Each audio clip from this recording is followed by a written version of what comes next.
హాయ్ నమస్కారం అండి. ఈరోజు పన్నీర్ దోశ రెసిపీ చెప్తాను. ఇది దోశ బ్యాటర్. మీకు తెలుసు కదా దోశ బ్యాటర్ ఎలా చేసుకోవాలో. ఒక గ్లాసు మినపగుళ్ళకి 2.5 గ్లాసు రైస్ తీసుకోవాలి. 2 నానబెట్టుకొని దోశ బ్యాటర్ రెడీ చేసుకోవాలి. నెక్స్ట్ పన్నీరు కట్ చేసుకోవాలి, తురుముకోవాలి పన్నీర్ని. నెక్స్ట్ ఇది టమోటా ఆనియన్ పేస్ట్ అనమాట.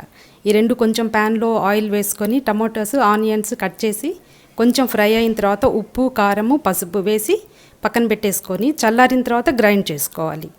నెక్స్ట్ కొత్తిమీర. నెక్స్ట్ ఇది పల్లీ కారం, పల్లీలు వేయించేసుకొని దాంట్లోనే కొంచెం ఎండుమిర్చి కూడా వేయించుకొని చల్లారిన తర్వాత కొంచెం ఉప్పు వేసి గ్రైండ్ చేసుకోవాలి. అలాగే ఆయిల్, దోశ చేసుకోవడానికి ఆయిల్. ఓకేనండి. ఇప్పుడు దోశ రెసిపీ ఎలానో చూద్దాం.